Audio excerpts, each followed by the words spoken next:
ఈ 40 రోజుల్లో CP gate preparation నిజంగా అవుద్దా అని ఒకరు అడిగితే, only previous years papers solve చేస్తే సరిపోదా అని ఇంకొకరు అడుగుతున్నారు.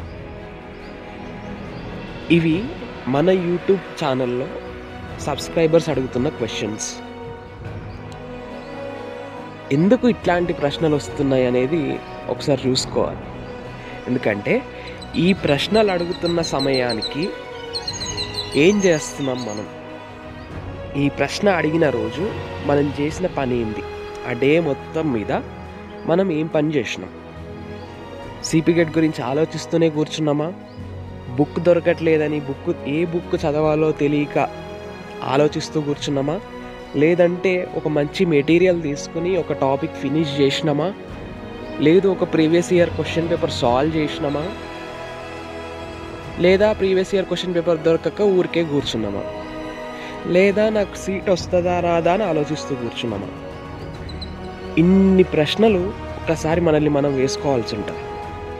అసలు ఒక్క ముక్క చదవకుండా ఖాళీగా కూర్చుని కలలుగానే బ్యాచ్ ఒకటైతే, ఎంతో కొంత చదువుతూ ఎంతో కొంత ప్రాక్టీస్ చేస్తూ కలలుగానే బ్యాచ్ ఇంకొకటి. ఈ రెండూ కాకుండా ఎంతో కొంత చదువుతున్నా సరే భయపడే బ్యాచ్ మరొకటి.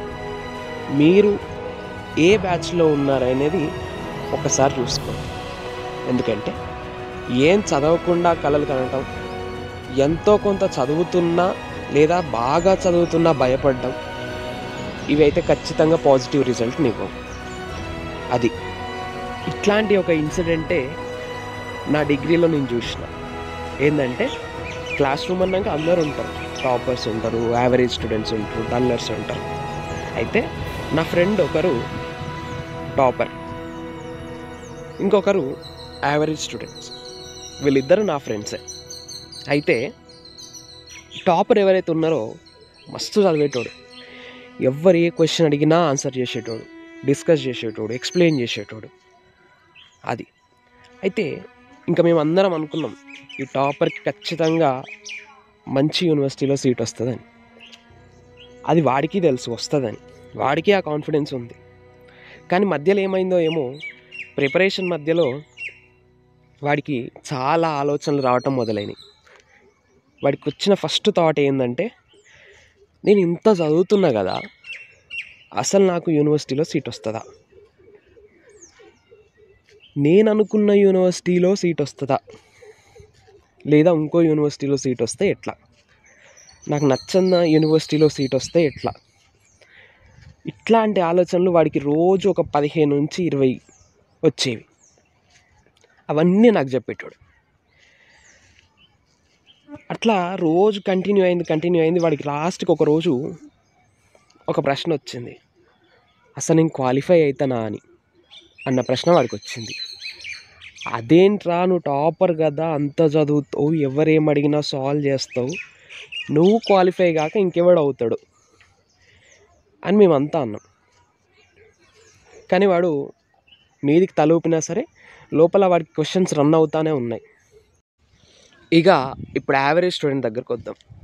వీడు అసలు క్లాస్కే సరిగ్గా రాడు, వస్తే సెమ్ ఎగ్జామ్స్కి వచ్చేటోడు, ఓన్లీ సెమ్ వరకు చదివేటోడు, ఆ చదివింది సెమ్ తర్వాత మళ్ళీ మర్చిపోయేటోడు. కానీ వాడు మాతో ఎప్పుడు ఒక మాట అనేటోడు, చూడండిరా ఏదో ఒక రోజు నేను యూనివర్సిటీలో సీట్ కొడతా అని. మేమందరం ఫస్ట్ నమ్మలే, ఆశ్చర్యపోయాను. వీడేంట్రా పిచ్చిగా మాట్లాడుతున్నాడు, పిచ్చిగా లేసింది ఏంటి వీడికి అనుకున్నాం.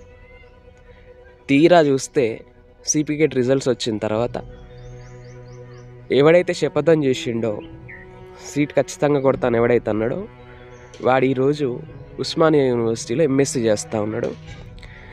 ఎవడైతే టాపర్ అని అన్నామో, నువ్వు చెయ్యగలవని అన్నామో, ఎవడైతే మైండ్ సెట్ నెగిటివ్ ఉందో, వాడు ఈరోజు సీట్ రాక ఒక ప్రైవేట్ కాలేజీలో ఎంఎస్సీ చేస్తూ ఉన్నాడు.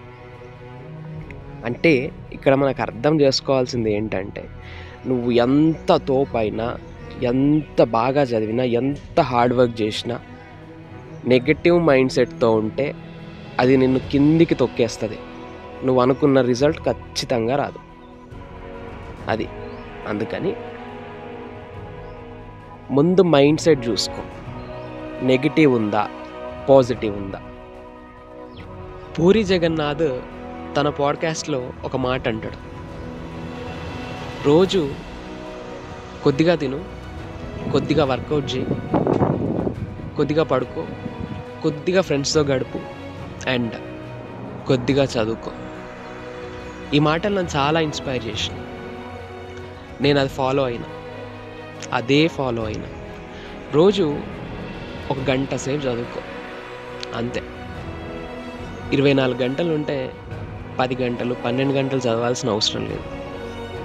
అసలు ఈ 30 రోజుల్లో 40 రోజుల్లో సిపి గెట్ ప్రిపరేషన్ అవ్వద్దా అని అడిగిన సబ్స్క్రైబర్కి నా సమాధానం ఏంటంటే, ఆ ప్రశ్నకి సమాధానం నీ దగ్గరే ఉంది. నువ్వు అనుకుంటే అవుద్ది, ఇట్లే ఆలోచిస్తూ కూర్చుంటే కాదు, ఖచ్చితంగా కాదు. ఇక రెండో సబ్స్క్రైబర్ ప్రశ్న, అసలు ప్రీవియస్ ఇయర్ పేపర్స్ ఒక్కటి సాల్వ్ చేస్తే సరిపోదా? Only previous year paper solve చేస్తే సరిపోదా? సరిపోతుంది. క్వాలిఫై అవ్వడానికి 25 మార్కులు రావడానికి ఖచ్చితంగా సరిపోతుంది. నువ్వు గెస్ చేసి పెట్టొచ్చినా 25 మార్కులు వస్తాయి. నీకు యూనివర్సిటీలో సీట్ కావాలంటే ఇక అది నీ ఇష్టం.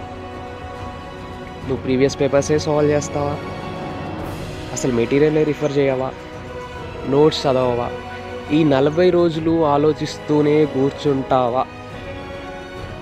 తర్వాత సిపికెట్ రిజల్ట్స్ వచ్చిన తర్వాత ఒక 3000 4000 ర్యాంక్స్ వచ్చినప్పుడు అప్పుడు ఏ ఫేజ్లో సీట్ రాక బాధపడుతున్నప్పుడు ఎప్పుడూ మన పక్కనే కూర్చునే ఫ్రెండు ఫస్ట్ ఫేజ్లోనే నాకు ఉస్మానియా వచ్చిందని, వాడికి ఫస్ట్ ఫేజ్లోనే కాకతీయ వచ్చిందని చెప్తే అది నీకు చెప్పినప్పుడు నీకు అక్కడ మండుతుంది చూడు, అది. అట్లాంటి పరిస్థితి రానియకు. ముందే ఇంతకుముందు చెప్పినట్టు బుక్కు పెన్ను తీసుకో, రోజుకు 10 పేపర్లు. మళ్ళీ చెప్పాను నేను ఇంకా. అందుకే నేను మొదటి నుంచి చెప్తున్న విషయం ఒకటే, ఏంటంటే ఆలోచనలు ముందు పక్కన పెట్టు. అందులోనూ పిచ్చి పిచ్చి ఆలోచనలు అస్సలు రానివ్వకు. బుద్ధిగా బుక్స్ కొనుక్కో, ఒక నోట్స్ తీసుకో, రోజుకు ఒక 10 పేపర్లు చదువు. 10 పేపర్లు అంతే. నోట్స్ రివైజ్ చేయి, previous year question paper solve చేయి, ఏ టాపిక్స్లో వీక్ ఉన్నావో తెలుసుకో, ఆ టాపిక్స్ మళ్ళీ ఒకసారి చదువు. అది. చివరిగా ఒక ప్రశ్న, మీరు ఎక్కడ ఉండాలనుకుంటున్నారు? అంటే యూనివర్సిటీయా, లేదా దాని కింద ఉండే గవర్నమెంట్ కాలేజా, అది కాక ఒక ప్రైవేట్ కాలేజీయా, అది కాక మన ఊర్లలో ఉండే ఒక లోకల్ కాలేజా అనేది ఇంకా మీ చేతుల్లోనే ఉంది సమాధానం. అది.